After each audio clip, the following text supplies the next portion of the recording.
Hi, Stone Cousins. um, let's get right into it. Like the video. If you're subscribed, we're a stolen family, as you should know. If you're not subscribed, then you're just an acquaintance, low-key a stranger in our house. But, we're still peaceful, we still appreciate you, we still let you in the doors. Just subscribe to join the family. The family is just support. If you want have anything you want me to support you on, feel free to comment it.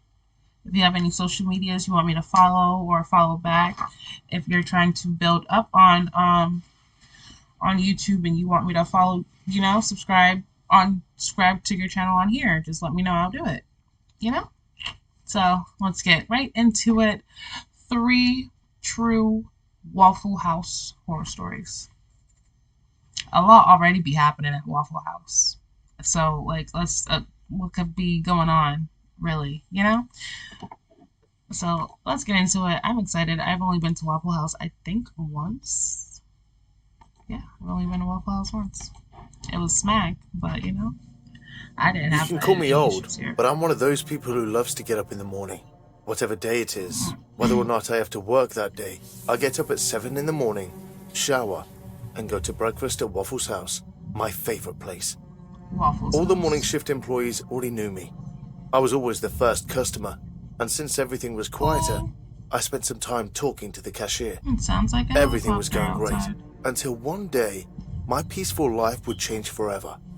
That day I woke up in the morning as usual. After showering, I went to Waffle's house for breakfast, but the first strange thing happened. The place was closed. I looked at my watch to make sure the time was right, and not only was I on time, but I was also a little late. I looked out the windows of the place and the kitchen lights were on, but the doors were closed. I made every effort to see if there was somebody under the kitchen door, some sign that someone was turning on the ovens or about to open the place. What the hell? Do you need something, sir? A girl in a Waffle's house uniform was behind me laughing. The girl seemed very nice, but I didn't know her. Oh, you gave me the scare of my life. That's not I was funny. just seeing if they were opening. I usually come here early. A regular customer. Nice to meet you. I'm Ashley. Nice to meet you. I'm new around here. I'm supposed to open, but it's taking me a little longer than I thought. I guess I'm not the quickest person to follow instructions. And they left you alone? They always have, 3 people opening the door.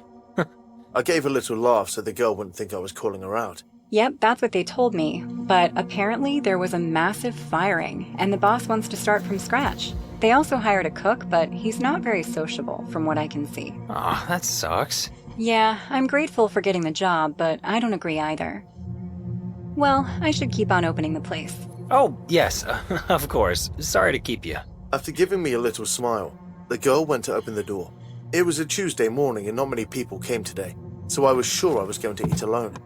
As I entered, I greeted her with a gentle smile, placed my order, and sat patiently waiting for her. Where to cook at? Time passed and passed, but my order did not arrive. Slow day in the kitchen, isn't it? It's okay. No, I'll go check on it right away. Thank you very much. I didn't see I nobody else appreciate go in there. With that said, the girl went to the kitchen, and the silence that flooded the room turned into screams. If you're in such a hurry to get the food, why don't you make it yourself, you fucking bitch? Don't be aggressive with me. I have a customer outside. I just came to see what was taking you so long. And you think you could do better than me? I'm sorry. You don't have to treat me like that. I'll let Watch the her customer be know. And you'll make me look bad? No, I didn't say that. I just... Stop it. Why would you do that? That was more than I could take. I got up with my chair and stormed off in the direction of the kitchen. I barged in, and to my surprise, the man was gone. Ashley was on the floor crying and clutching her face. I ran over and bent over to check her. Hey, are you okay? Where's the cook? Ashley kept crying, ignoring me. Okay, I'll be right back. I'm gonna go look for that piece of shit. I She's took in there a by few steps into herself. the kitchen and noticed something strange. I heard a thump a little further on, coming from a small closed room. What the fuck? Before I could react, I heard a man's voice behind me. Who did you call a piece of shit, asshole? I barely turned around. I couldn't even see the man's face as I received a very strong blow in the face that threw me almost a meter backward. The man had a lot of strength. He knocked me back as if it was nothing. When I looked up to see my attacker, It's Ashley. in front of me, Ashley was standing. Yeah. Ashley? What the fuck? Ashley, are you having a stroke? There was no doubt that this person was the woman who had just treated me, but at the same time, she was not. Her facial expressions had totally changed. She looked furious, full of hate, and ready to keep hitting me. Her voice was that of a man, and even though I'd only seen her for a few minutes, the way she stood had totally This is changed. mental. So, there is no cook? What did you just say?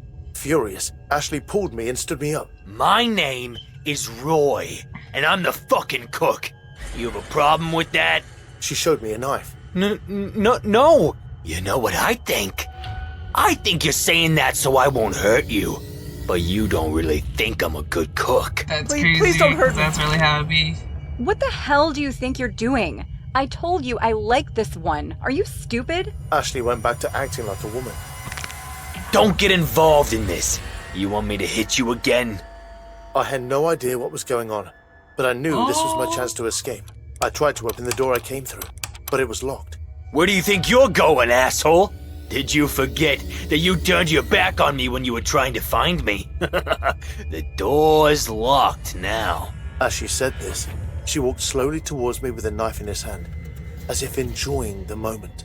I ran desperately looking for the back door, but I didn't know the place and could get locked in. Desperate, I locked myself in the storage room. No! Don't go there! Oh, I'm not gonna kill you! When I turned my face, all the employees who Who's in always there? served me were tied hand and foot with tape over their mouths. Terrified, they looked at me as if asking me to help them. All right, asshole. You scared him off. Now that he saw that we should kill him, can't you do anything right? Hey, I'm sorry, okay? It's not easy being the one doing everything around here.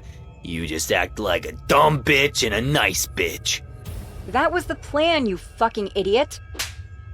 You're not the one doing the thinking here. It's me. Got it? Ugh, you ruin everything. All right, smartass. How are we gonna get him out of here? So I you're don't give a shit. working Let's with just your set the place on mentals? fire. I don't want to be a cashier anymore, and you've proved you are terrible at cooking. I had to leave this place urgently. If I stayed one more second, they were going to set the whole place on fire, taking the employees with me. While this talk was going on, I took the opportunity, slammed the door, and ran. Oh, I was just playing. You didn't You have didn't to go in untie there. anybody? I knew that sooner or later she was going to catch me. She was way faster than me. So when she was very close, I turned around and rammed her as hard as I could. The girl had fallen to the floor and was not moving. This was strange, as I did not see her hit her head and there was no blood. Confused, I thought about approaching her, but Stop as I it. did, I saw Ashley tighten her grip on the knife in her hand. This was a trap. Exactly. I kept running on my way to the back door. She quickly stopped and came after me again. But it was too late. I'd already gained too much distance. I closed the door almost a few centimeters before she caught up with me. And while she kicked the door in desperation, I kept locking it and yelling for someone to call the police. She was so desperate and furious that she'd stayed that way for minutes. She didn't try to escape. She didn't try to get out the front door. And she didn't take hostages. She just kept screaming and forcing the door open with screams that could be so violent that they would terrify the bravest person. When the police finally arrived, I no longer had the strength to continue blocking the door, and she almost opened it. But when she did, she was met with 2 police officers pointing in her direction. When I was at the police station giving my statement, I saw the TV on and they were talking about the police catching a woman named Emily, a mental patient who escaped from the psychiatric hospital during a Mental. power What did outage. I say? The poor person had multiple personality disorder. What did I Ashley say? and Roy, her 2 most dangerous personalities, dreamed of working at Waffle's house, their favorite eating place. After what happened that day, I still go to the place for breakfast, only now I prefer not to talk to the employees so much. You never know if one of them might be a serial killer Crazy. hiding. Hey guys, thanks so much for all the support. If you haven't subscribed to the channel yet, please feel free to do so. I moved to Nashville after finishing high school. My grandparents stayed there, so I decided to finish my nursing training there. I took a job at the local Waffle House. The place was 10 minutes away from my house. My grandpa lent me his scooter to drive to work. I liked working there. The smiling faces of happy customers made my day. My grandparents also came there on Fridays. This way, I could spend some time with them amidst the work. Everything was going well until one night. I was about to drive away on my scooter after getting off from work when I saw a worn-out truck parked on the other side of the road.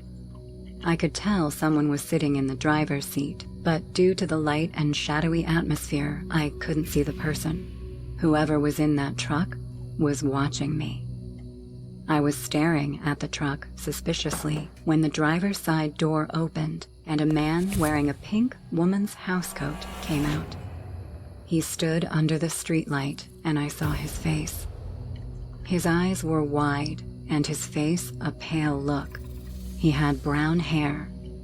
After staring at me for a few seconds, he scanned the Waffle House and then went back to his truck. Being confused and creeped out a little, I stood there silently. The man drove away mysteriously, leaving me in doubt and suspicion. That night, after coming home, I called the manager and explained this situation to him, but he didn't seem to bother and told me that I was overthinking. The man probably came to eat and after finding the place closed, decided to leave. But why on earth was he wearing a pink woman's housecoat?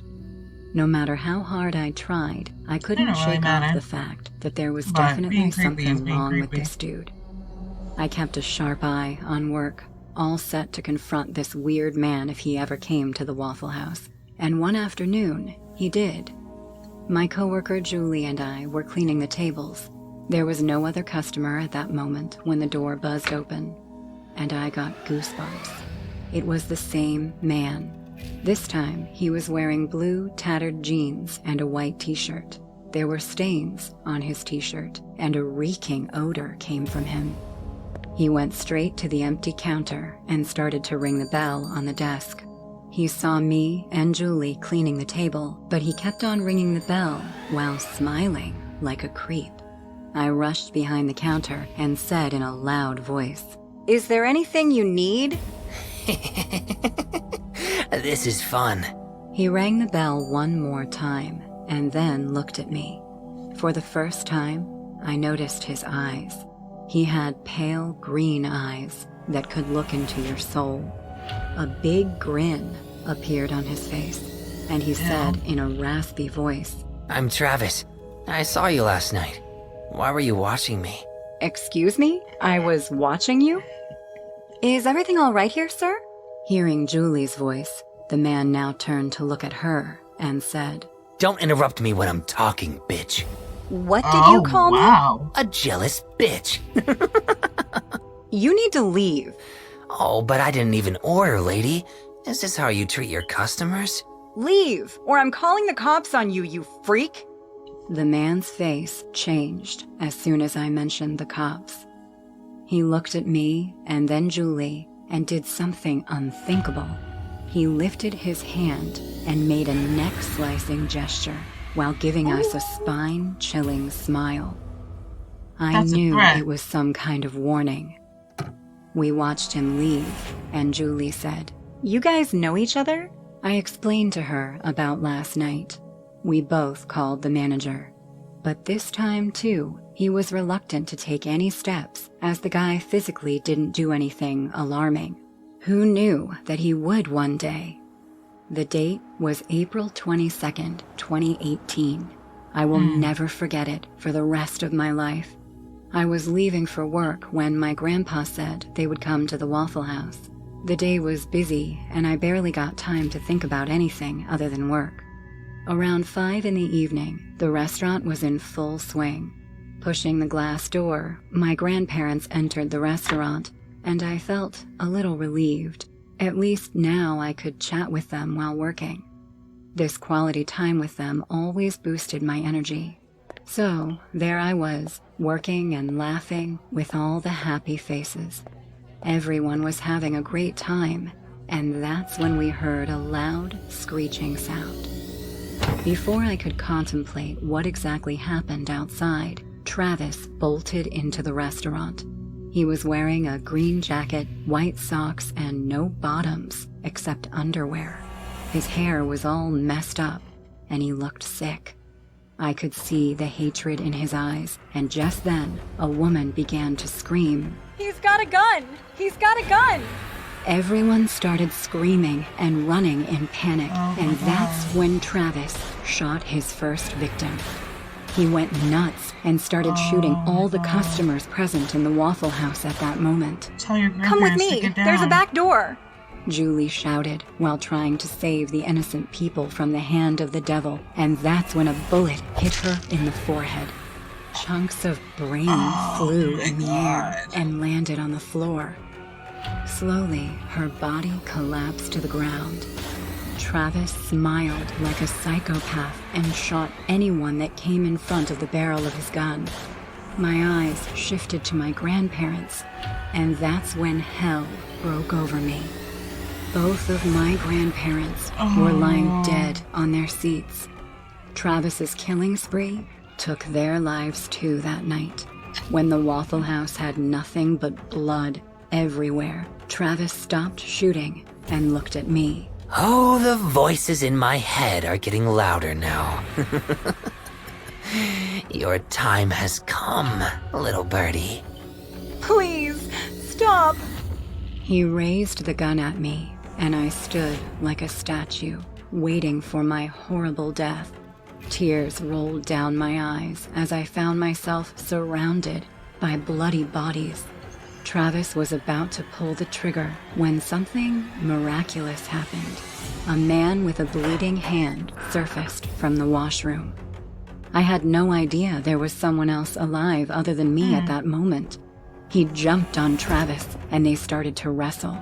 Being attacked all of a sudden, Travis got scared and dropped the gun. He then ran away and got inside his truck. The man's scream broke me from my trance. Call the cops! Now! 4 people died that night, with many more surviving horrible injuries along with trauma. The man who saved my life and stopped a psycho killer was known as James Shaw. After 34 hours of manhunt, the cops finally managed to arrest Travis Rainking. I still get nightmares from that incident. I didn't even get the chance to speak with my grandparents before some crazy lunatic took away so many innocent lives. That's devastating. To That one be really hurt me. precise, I was about 23 years old when this occurred. My boyfriend Mike and I had been out visiting with friends, and we left their house late, around 2 a.m. Now, I've never been much of a drinker like my boyfriend, so I did the driving. On our way back, we decided to stop by the Waffle House for some late-night cravings, as it was the only place where we could get takeout at that hour. So we arrived at the Waffle House, and I went inside to pick up our order. As I was paying for the order, a young man to my left began pacing Ew. and mumbling angrily, muttering something I couldn't understand. I didn't think much of it, since most diner patrons are either drunk or truck drivers at that time of day. When I collected the food and turned to leave, I noticed a young woman outside of the diner. She, too, was angrily pacing back and forth, Tweaking? grimacing and cursing. As I made my way out, the young man started to follow me. I sidestepped the woman to get to the parking lot. Now the duo was following me. My boyfriend was passed out in the passenger seat, and I quickly got in and locked the car door. Surprisingly, the man and the woman stopped and then headed toward their car, a red pickup truck. The young man had gotten into the car, and the young woman sat in the passenger seat. "Bloody creeps," I said to myself. As I put my car into reverse, the man drove the pickup truck straight to the exiting lane and blocked my way.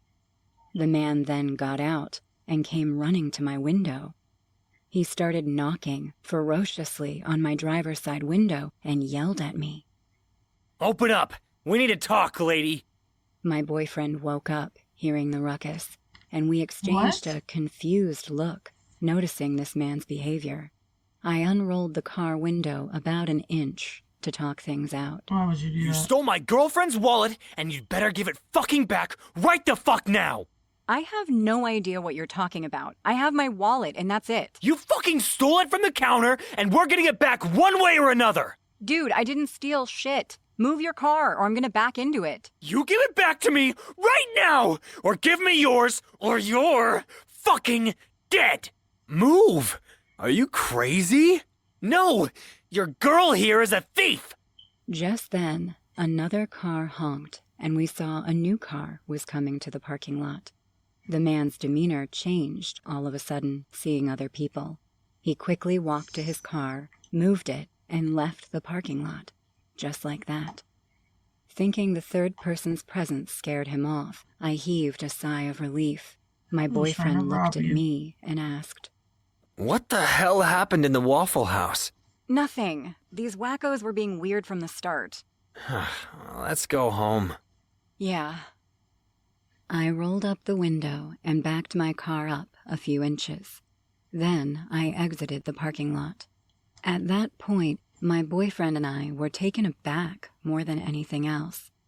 We got on the highway. Just then, we heard loud honks in the distance.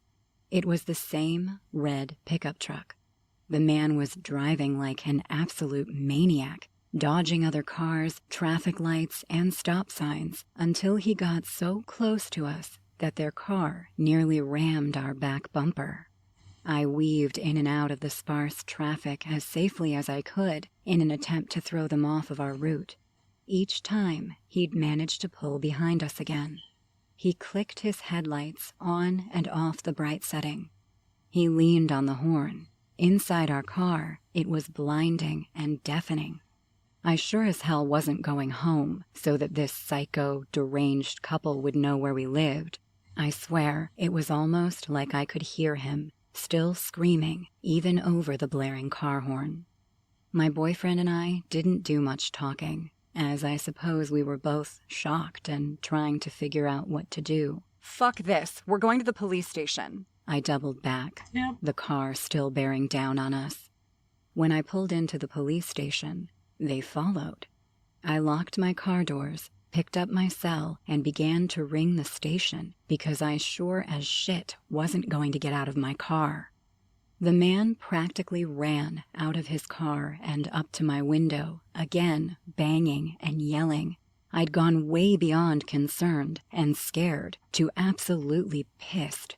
And the woman came out too and started knocking on Mike's side window. You can imagine how Y'all getting terrifying crazy. it was, being attacked by two people standing on our left and right and constantly banging and screaming at us. We want our goddamn money! Leave me the fuck alone. I'll let the fucking cops search me for your girlfriend's fucking wallet. Just then, they both went silent, stopped the banging and cursing, and kept staring at us with their creepy big eyes. The man's right eye twitched in a very scary way. Realizing I finally have the chance to set them straight, I said, I'm on the phone with the cops right now. If you don't have it, I guess you don't have it. Yeah, maybe I left it in the back seat. He then sprinted back to his car with his sour-faced girlfriend and sped out of Ew. there. I stayed in the police station's parking lot for a while, talking to the cops on duty. When we finally left at about 3:30 a.m., I still made several loops through town before eventually heading home, arriving after 4 a.m. Legally, nothing came of the incident, but a few months after it, we were having dinner at home and watching TV. See the Mike ass on the suddenly news, huh? changed it to the Robbing. news channel, and there they were, that unhinged, crazy couple. The reporter was saying, Last night, the patrolling cops of Highway 13 chased a suspicious red pickup truck when they saw blood dripping from its back. The man driving that truck has been identified as Jeremy Higgins. His girlfriend Susie McGarry was also in that truck. The cops pulled them over, and as they checked the truck, they found a teenage boy, unconscious, bleeding from his head. The teenage boy, Ashton Laurel, was walking home after a study session from his friend's house. He later said that the duo offered him a lift, and then started to physically harass this boy. He put up a fight, and out of panic, the girlfriend Susie hit him on the head with a spanner. Thinking he was dead from the blow, they hid his body in the back of the pickup truck. If not for the cops following them, they would have surely dumped the injured boy somewhere in the woods. Luckily, Ashton made it out alive once he was rushed to the hospital. His parents are in tears after having their kid back home. The cops were highly appreciated by Mayor Jefferson for their sincerity and sense of duty. As for Jeremy Higgins and Susie McGarry, prison bars await. Mike and I were out of words. We were happy that finally these two psychos were going to stay behind bars, but also the thought of being able to save ourselves that night gave me chills. That's crazy. Can you imagine being harassed over your own wallet? Like, what are you talking about? Give me the wallet. Like, if you don't get away from my car,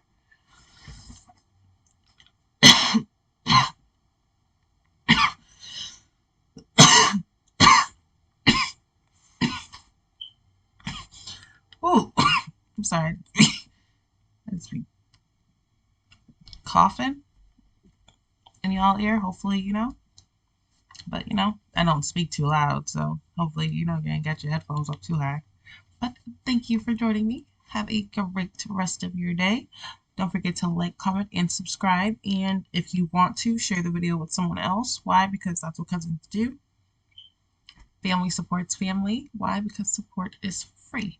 So thank you so much, and bye.